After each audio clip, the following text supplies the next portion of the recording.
오늘 우리에게 주신 말씀은 하나님의 말씀은 요한복음 3장 16절부터 21절까지입니다. 요한복음 3장 16절부터 21절 말씀, 이 말씀을 우리 다 같이 합독을 하겠습니다. 하나님이 세상을 이처럼 사랑하사 독생자를 주셨으니 이는 그를 믿는 자마다 멸망하지 않고 영생을 얻게 하려 하심이라. 하나님이 그 아들을 세상에 보내신 것은 세상을 심판하려 하심이 아니요 그로 말미암아 세상이 구원을 받게 하려 하심이라. 그를 믿는 자는 심판을 받지 아니하는 것이요 믿지 아니하는 자는 하나님의 독생자의 이름을 믿지 아니하므로 벌써 심판을 받은 것이니라. 그 정죄는 이것이니 곧 빛이 세상에 왔으되 사람들이 자기 행위가 악함으로 빛보다 어두움을 더 사랑하는 것이니라. 악을 행하는 자마다 빛을 미워하여 빛으로 오지 아니하나니 이는 그 행위가 드러날까 함이요 진리를 따르는 자는 빛으로 오나니 이는 그 행위가 하나님 안에서 행한 것임을 나타내려 함이라 하시니라. 아멘. 아멘. 오늘은 주연절 첫 번째 주일입니다. 주연절이라고 하는 것은 우리 주님께서 공생애에 들어가시는 날을 기념해서 절기로 세운 절기를 지키는 날입니다. 대체로 1월 6일 날 이후에 첫 번째 주일을 주연절 첫 번째 주일로 그렇게 지킵니다. 주님이 오셨던 2000년 전에 팔레스틴은 암흑 시대였습니다. 빛이라고는 전혀 찾아볼 수 없었던 시대였습니다. 칠흑같이 어둡던 그때에 구약에서 예언한 메시아가 팔레스틴에 오셨습니다. 어두운 세상을 밝히기 위해 참 빛으로 오셨던 겁니다. 그리고 그분이 오신 목적은 오늘 본문 성경에서 자세히 말씀해 주고 있습니다. 그 이유와 목적, 예수님께서 오신 이유와 목적은 그리스도를 통한 하나님의 구원에 있다는 것을 본문 성경이 가르쳐 주고 있습니다. 이 문제를 우리가 끝까지 붙잡아야 합니다. 예수 그리스도를 통한 구원이라고 하는 이 사실을 우리가 끝까지 붙잡아야 될 복음의 핵심이다 하는 겁니다. 본문에서 말하고 있는 그리스도를 통한 하나님의 구원의 계획, 그 구원의 섭리는 도대체 무엇인가? 우리가 잘 알고 있는 바지만 그럼에도 불구하고 이 귀한 말씀을 다시 한번 찬찬히 살펴보면서 은혜를 나누고자 합니다. 오늘 본문 가운데 16절은 예수를 믿는 그리스도인이라고 하면 모르는 사람이 없습니다. 하나님이 세상을 이처럼 사랑하사 독생자를 주셨으니 이는 그를 믿는 자마다 멸망하지 않고 영생을 얻게 하려 하심이라. 이 구절을 여러분 꼭 암송하시기를 바랍니다. 이 구절은 마틴 루터 일의 작은 복음이라고 불릴 정도로 복음의 핵심이요 복음의 진수가 이 안에 들어 있습니다.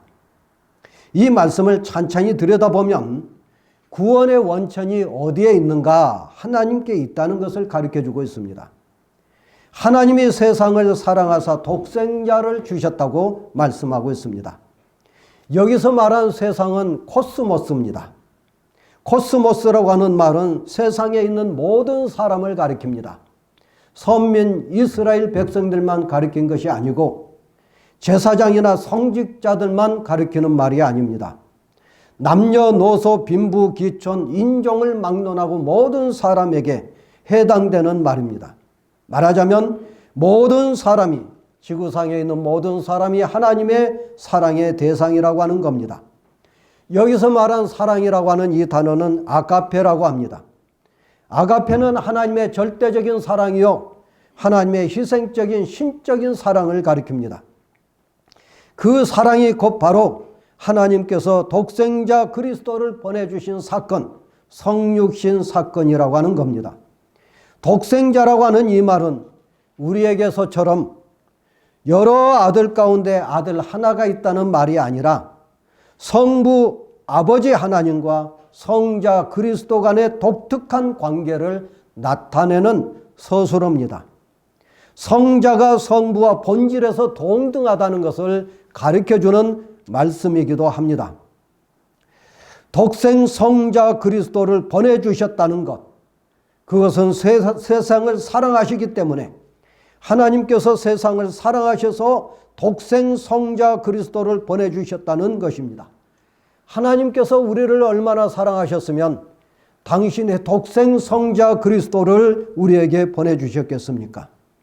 이 사랑에 대한 우리들의 반응이 중요합니다. 그 반응이 무엇가 되어야 되겠습니까? 믿음이어야 합니다. 물론 믿지 않는 것을 선택할 수도 있겠지만은 하나님의 절대적이고 희생적인 신적인 사랑에 대하여 인간의 반응은 마땅히 믿음이어야 됩니다. 하나님의 사랑을 믿는 믿음입니다.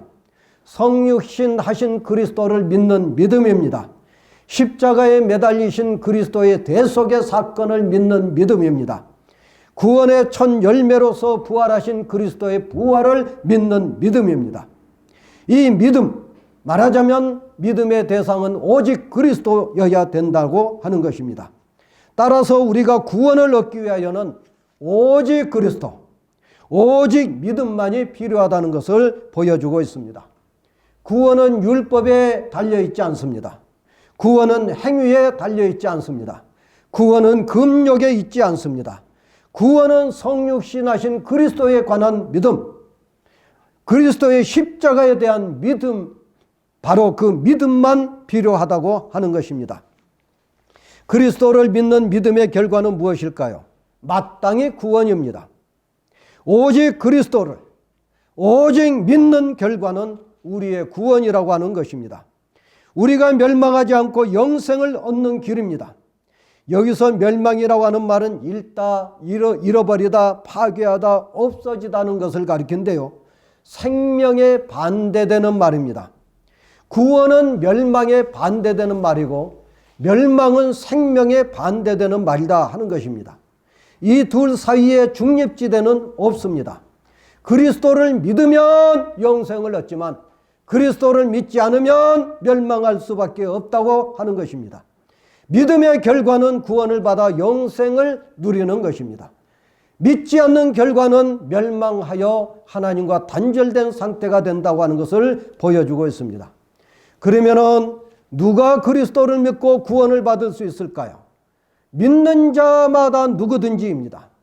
유대인만이 아니고 헬라인만이 아니고 이방인만이 아닙니다. 누구든지 그리스도를 믿으면 구원을 받는다고 오늘 본문 성경은 가르쳐주고 있습니다. 남녀노소 빈부 귀천을 막론하고 누구든지 그리스도를 믿으면 멸망하지 않고 영생을 얻는다는 것입니다. 17절로 18절에 있는 말씀은 16절에 대한 보충 설명입니다. 아들을 보내주신 하나님의 목적을 다시 한번 설명하고 있습니다. 여러분 생각해 보십시오. 예수 그리스도께서 2000년 전에 팔레스틴에서 태어나신 것은 우리가 그를 가리켜 초림이라고 말을 합니다. 그리스도의 초림의 목적은 무엇일까요? 심판일까요? 아니면 구원일까요? 예수님께서 처음 오신 목적은 심판하시기 위해서 오신 것이 아니고 구원하시기 위해서 오신 것입니다. 초림의 목적은 구원에 있는 것이지 심판에 있지 않다 하는 것입니다. 그러면 여러분에게 하나 물어보겠습니다. 여러분은 예수 그리스도께서 재림하신 것을 믿으십니까? 예수 그리스도께서 재림하실 때는 그 목적이 뭘까요? 구원일까요? 심판일까요? 그때는 심판입니다. 아담 이후 모든 사람들, 이미 죽어있는 사람이나 아직 살아있는 사람들을 심판하시기 위해서 예수님께서 재림하신다고 하는 것입니다. 이것이 바로 초림과 재림의 차이입니다. 초림은 구원하시기 위해서 오신 때지만 재림은 심판하시기 위해서 오신 것을 가리킵니다. 심판을 가리켜서 헬라어로 크리노라고 말을 하는데 분리하다라고 하는 말입니다. 알곡과 쭉정이를 나눈다는 그런 말입니다. 세례 요한도 마태복음 3장 12절에서 알곡과 쭉정이를 나눈다고 그렇게 말씀하고 계십니다. 예수님께서 재림하실 때에는 알곡과 쭉정이를 나눕니다. 그게 곧바로 심판입니다. 이처럼 재림의 목적은 심판이지만 초림의 목적은 구원이라고 하는 사실을 여러분 믿으시기를 바랍니다. 여러분께 다시 한번 물어보겠습니다. 우리는 초림과 재림 사이에 있습니다. 초림과 재림 사이에서 하나님께서 하시는 일은 뭘까요? 심판일까요? 구원일까요? 구원입니다. 마땅히 구원입니다. 구원이시되 참고 인내하시면서 끝까지 참으시면서 택하신 당신의 백성들이 돌아오시기를 기다리며 구원을 이루어 가신다고 하는 겁니다. 하나님께서 성령을 통해서 우리로 하여금 그리스도를 믿게 하시는 겁니다. 말하자면 믿음이 필요하다는 거죠. 믿게 하신다는 것입니다. 우리로 하여금 믿게 하시면서 구원을 이루어 가시는 때, 그때가 바로 은혜의 시대요, 그때가 바로 교회의 시대가 되는 것입니다. 그렇습니다. 여러분, 주님께서 재림하실 때 그리스도를 믿는 자들은 심판을 받지 않습니다. 그리스도 안에 있는 자는 정죄함을 받지 않습니다. 그래서 재림하실 때라도 예수를 믿는 사람들은 심판을 받지 않습니다. 그러나 그리스도를 믿지 아니하는 자는 심판 때의 재림 때의 심판을 받지만은 오늘 본문 성경 18절을 보니까 믿지 아니하는 자는 벌써 심판을 받았다, 이렇게 말씀해 주고 있습니다. 벌써 심판을 받았다는 거예요. 현재 완료됩니다. 그리스도께서 재림하셔서 심판하시기도 전에 이미 심판을 받았다고 하는 겁니다. 이게 도대체 무슨 말일까요? 여러분 생각해 보십시오. 우리 인생은 아담 이후에 범죄함으로 말미암아 심판에 놓여 있었던 존재입니다. 심판에 놓여 있었음에도 불구하고 그리스도를 통해서 구원받을 기회가 주어졌던 겁니다. 그래도 그리스도를 믿지 아니하니 아담 이후 그대로 심판에 놓여 있고, 그래서 심판에 놓여 있기 때문에 믿지 아니하는 자는 벌써 심판을 받았다고 그렇게 성경은 증언하고 있는 것입니다. 그러면 재림 때 심판은 뭘 가리킬까요? 그거는 최후의 심판입니다. 벌써 받은 심판을 확증하는 최후의 심판이라고 하는 것을 가르쳐주고 있습니다.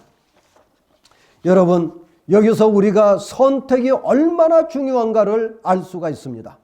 그리스도를 믿는 자는 주님이 재림하신다 해도 심판을 받지 아니하지만, 믿지 아니하는 자는 그리스도께서 재림하실 때까지 기다리기도 전에 벌써 심판에 놓여 있다고 하는 사실입니다. 은혜의 시대에 믿지 아니하는 자는 심판을 받은 거요. 그럼에도 불구하고 사람들은 왜 그리스도를 믿지 않을까요? 19절에 바로 그 이유가 나와 있습니다. 19절 말씀을 보면 그 정죄는 이것이니, 이렇게 시작하고 있습니다.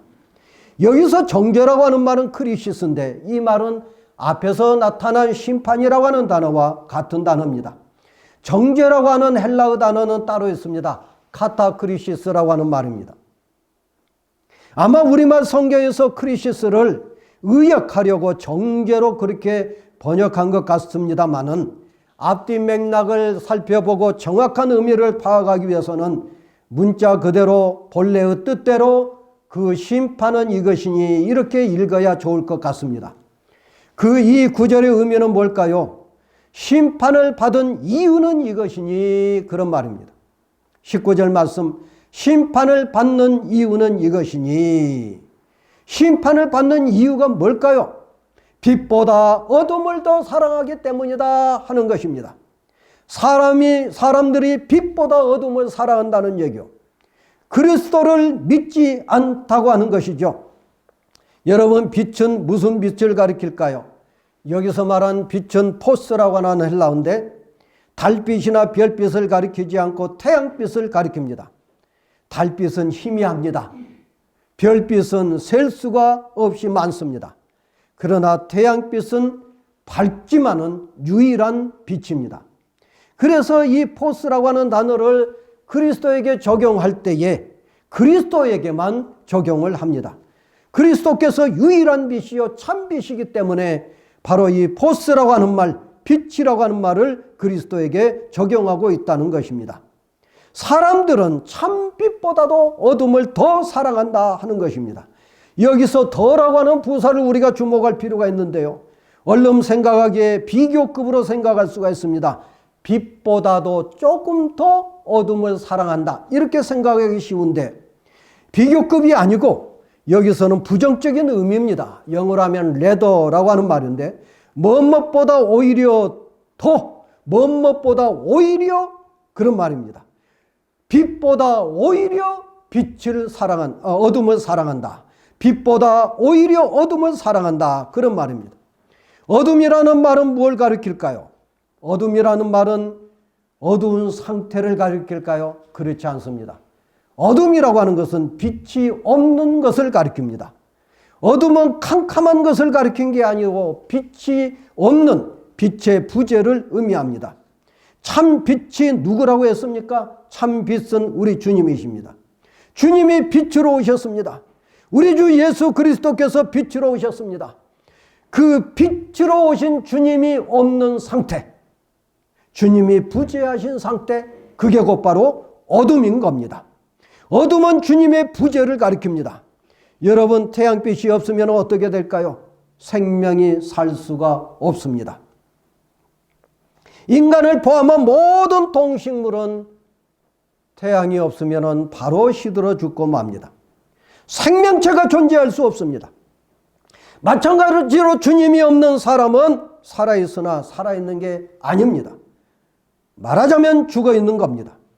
주님이 부지한 곳에는 어떤 사람도 살아있는 것이 아닙니다. 영적으로 죽음만 있습니다. 바꿔 말하면 영적으로 죽은 사람은 어둠에 속한 사람입니다.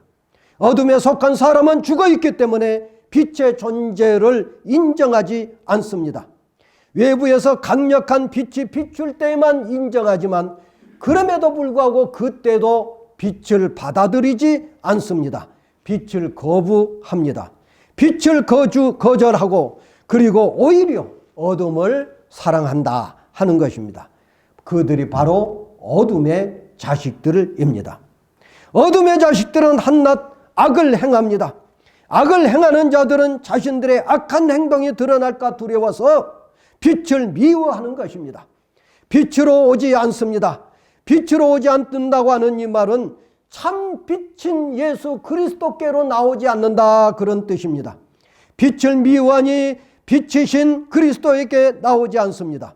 그리스도에게 나오면 자신들의 부정하고 악한 행동이 드러날까, 폭로될까 두려워서, 자신들의 행동이 드러날까 두려워서 빛을 미워하고 어둠을 사랑하는 것입니다. 그러나 진리를 따르는 자는 참 빛이신 그리스도에게 나옵니다. 여기서 진리라고 하는 말은 무슨 말일까요? 요한복음 14장 6절 말씀을 보면 내가 곧 길이요 진리요 생명이라고 했습니다. 예수님께서 진리가 되십니다. 또한 진리는 하나님께서 영원 전부터 계획하신 구원의 도리를 가리킵니다. 다른 말로 그리스도를 통한 구속의 도리, 그게 곧바로 진리입니다. 다른 말로 하면 그리스도를 따르는 자를 진리를 따르는 자들이라고 생각할 수가 있습니다. 구속의 도리를 따르는 자를 가리킨다는 얘기죠. 그들은 진실한 삶을 삽니다. 가식적이고 위선적인 삶을 살지 않습니다. 그리스도를 믿지 않으면서 믿는 척 하는 것이지 않습니다. 주님을 의지하지도 않으면서 의지한 척, 신뢰한 척 하지 않습니다. 다른 말로 하면 진실로 주님을 믿고 의지하면서 진실된 삶을 사는 사람을 가리킵니다. 이 사람을 가리켜서 본문 성경은 진리를 따르는 사람이라고 말합니다. 그리스도를 따르는 사람은 진실한 사람입니다. 그리스도를 따르는 사람은 진리를 따르는 사람입니다. 진실한 사람은 하나님 안에서 삽니다. 믿음으로 하나님을 절대 의지합니다. 믿음으로 하나님을 절대 순종합니다. 믿음으로 절대 긍정합니다. 믿음으로 절대 사랑합니다. 빛에게로 나옵니다. 빛은 그들이 행한 것을 드러냅니다. 말하자면 우리가 열매를 맺는 모든 행위를 밝히 드러내시는 빛으로 주님께서 나오시는 것입니다. 여러분, 주보에 제가 이야기를 실어 놓았습니다마는 강서구 등촌동에 가면 실로마음과 병원이 있습니다. 김선태 원장이라고 하는 분이 계십니다. 아마 지금 80세 정도 되셨지 않았을까 싶습니다. 이분은 시각장애인인데 그분의 사회 봉사가 공로가 인정이 되어서 2007년도 막사이상을 받았던 분입니다. 김선태는 1950년 한국전쟁 때 집이 폭격으로 날아가 버렸습니다. 그때 부모가 세상을 떠났습니다. 일순간에 전쟁 고아가 됐습니다. 고아가 된 선태는 수류탄을 가지고 놀다가 터져서 두 눈을 잃어버렸습니다. 그는 물어물어 더듬더듬거리면서 경기도 양주에 있는 친척집을 찾아갔습니다. 친척들을 찾아갔는데 친척들은 그에게 욕설을 퍼부었습니다. 밤에 잠을 자는데 선태가 먹는 밥에 쥐약을 넣어서 뒷산에 묻어버리고 내일 피난 갑시다, 이런 말이 들렸습니다. 선태는 그 소리를 듣고 소스라치게 놀랐습니다. 야반 도주를 했습니다. 거지 생활로 끼니를 연명했습니다. 그러는 동안에 수많은 고난과 역경을 겪었습니다.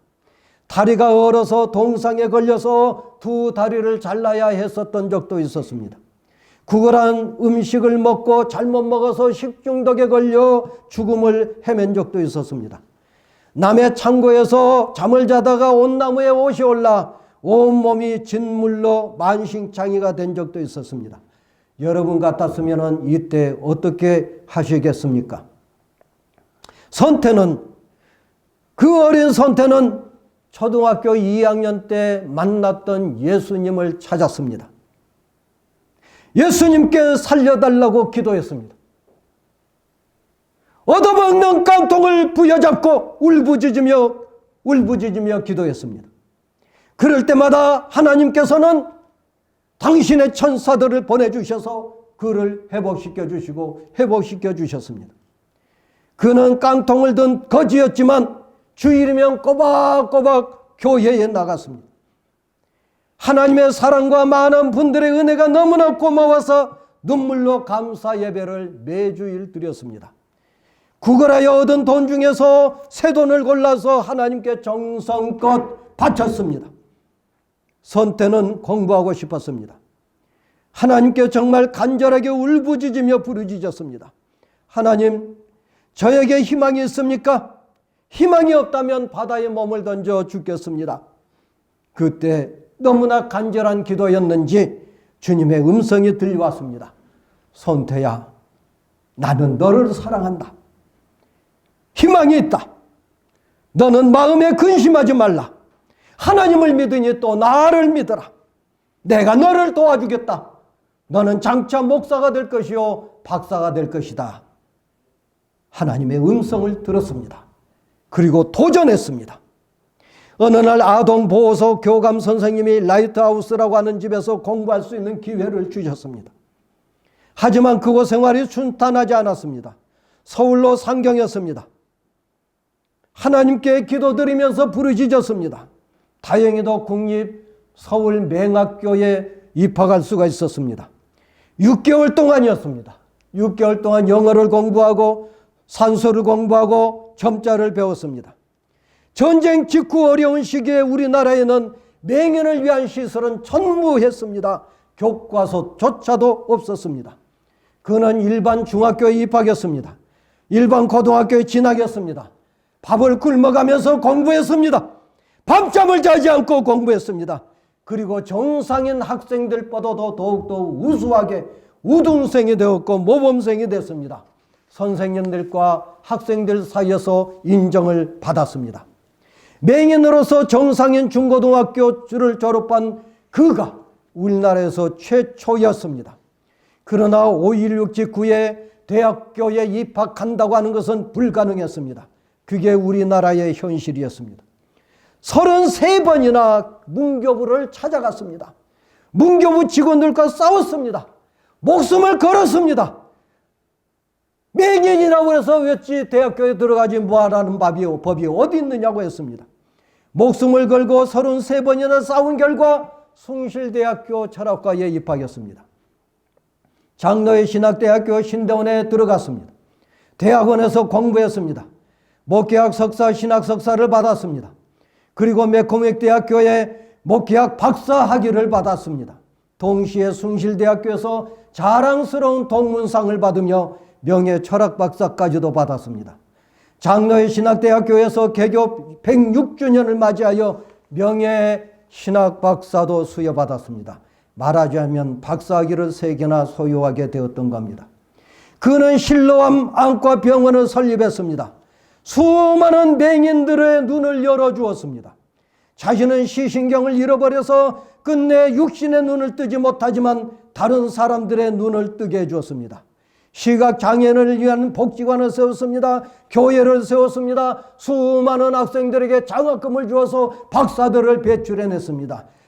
남자 헬렌 켈러요, 아시아의 성자로 불리게 되었습니다. 제가 알기로는 아시아 곳곳에 아프리카에게까지 이 실로암 안과 병원을 세웠다는 말을 들은 기억이 납니다. 여러분, 그가 2014년도 인생은 아침 태양처럼이라고 하는 책을 출판했습니다. 거기에 보면은 이런 내용이 나옵니다. 저는 절망의 구덩이에서 인간 최하의 거지 생활을 하며 살았습니다. 그때 꽁꽁 얼어 붙었던 몸을 따뜻하게 녹일 수 있었던 것은 태양볕 아래였습니다. 아침의 태양볕, 그 태양볕은 예수님이었습니다. 이렇게 고백하면서 그는 시편 43편 5절 말씀을 인용합니다. 내 영혼아, 내가 어찌하여 낙심하며 어찌하여 내 속에서 불안해하는가. 너는 하나님께 소망을 두라. 그가 나타나 도우심으로 말미암아 내 하나님을 여전히 찬송하리로다. 이 시편을 인용하면서 꽁꽁 얼어붙었던 태양볕이 바로 예수님이시었고 그 주님이 자신의 꽁꽁 얼어붙은 몸을 녹여주셨다라고 고백하고 있습니다. 사랑하는 여러분, 김선태는 빛 대신 주님을 바라보았습니다. 청소년 시절을 거지로 살았지만은 낙담하지 아니하고 낭망하지 않아요. 절망하지 않고 일어섰습니다. 자신의 운명을 개척했습니다. 마침내 위대한 인생을 살게 된 것입니다. 막사의 상을 받았을 뿐만이 아니라 세계 여러 나라들을 통하여서 눈이 없는 분들에게 눈을 열어 주었습니다. 여러분, 팔자대로 살지 말기를 부탁드립니다. 어찌 예수 믿는 사람이 팔자대로 살아야 되겠습니까? 팔자를 고치시기를 주의 이름으로 축원합니다.